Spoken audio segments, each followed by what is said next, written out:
Meu nome é Luísa, sou estudante de medicina da FASE e vou falar sobre a importância da extubação paliativa para a atenuação do sofrimento, um relato de caso orientado pela professora médica intensivista Juliana Rodrigues Vieira. Bom, a extubação paliativa nada mais é do que a interrupção da ventilação mecânica em casos irreversíveis, cujo tratamento, definido com a família, é proporcionar conforto, viabilizando a ortotanásia, permitindo então uma morte digna para o paciente e o acolhimento da família. O objetivo do nosso trabalho é destacar a importância da extubação paliativa como conforto e cuidado em pacientes terminais para que a doença siga o seu curso natural. Nosso caso clínico é sobre o paciente do sexo masculino de 87 anos, hipertenso prévio, foi admitido no dia 27/2/2021 por uma crise convulsiva com rebaixamento do sensório. O episódio foi súbito, o paciente apresentou tontura seguido de vômitos persistentes e síncope. Foi admitido inconsciente com postura fletida de membros superiores e membros inferiores, padrão respiratório irregular, com liberação esfincteriana vesical e sem interação com o examinador. Foi administrado diazepam com remissão de postura fletida, mantendo rebaixamento do sensório.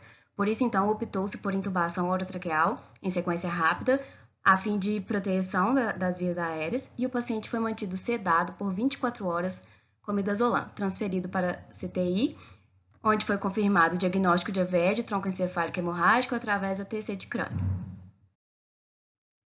Foi suspenso, então, a sedação venosa e identificada a presença de drive respiratório, que descartou morte encefálica. O paciente evoluiu com estabilidade hemodinâmica, mas no dia 3/3/2021 foi convocada que a equipe de cuidados paliativos fizesse os scores de avaliação, onde obteve-se o resultado do PPS anterior ao quadro agudo de 70% e o PPS atual de 10%. As escalas NECPAL e SPICT estavam positivas, essas serão abordadas posteriormente. Por esse motivo, então, e devido à irreversibilidade do quadro do paciente, a equipe reuniu-se com os familiares para atualização do prognóstico, os quais se mostraram compreensíveis quanto ao quadro e entenderam que as medidas substitutivas prolongariam o sofrimento do paciente.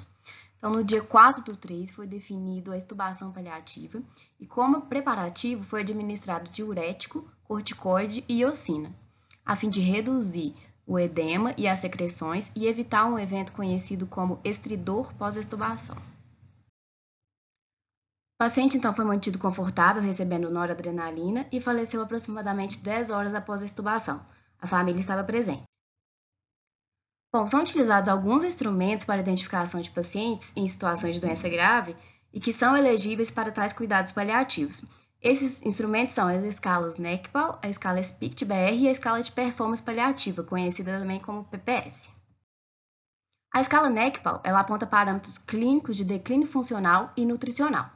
E é necessário que uma das 3 perguntas tenha a resposta sim, e a pergunta surpresa positiva, que é a seguinte: você ficaria surpreso se este paciente morresse ao longo do próximo ano?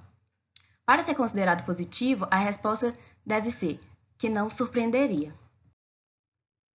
Já essa escala procura por indicadores de deterioração da saúde, como internação hospitalar, má performance funcional, perda ponderal, sintomas persistentes, entre outros, e conta também com indicadores de condições progressivas, como câncer, doenças renais, doenças respiratórias, cardiovasculares, entre outros. E, além disso, também apresenta orientações quanto à revisão e o planejamento de cuidados futuros. A escala de performance paliativa, PPS, ela indica níveis que variam de 0 a 100 em porcentagem. E só para termos um parâmetro, pacientes classificados com performance paliativa igual a 50% geralmente apresentam sobrevida de apenas 6 meses. E pacientes em fase final apresentam PPS em torno de 20%. Ou seja, indicam sinais de terminalidade. E só para relembrarmos, o paciente em questão apresentou PPS de 10%. Então, outro aspecto também de suma importância é informar os familiares todo o prognóstico do paciente, e a equipe deve se atentar ao cuidado de explicar criteriosamente à família sobre a extubação paliativa, a fim de que essa abordagem não seja erroneamente entendida como a privação de cuidados ao paciente. Com isso, então, e por base desse relato de caso e de outros estudos, podemos concluir que a extubação paliativa demonstrou sim ser um exemplo de cuidado paliativo que pode garantir uma morte digna e aliviar o sofrimento do enfermo, melhorando seu bem-estar, do seu ciclo social e dos profissionais envolvidos. Essas foram as referências utilizadas nesse trabalho. Obrigada a todos pela atenção.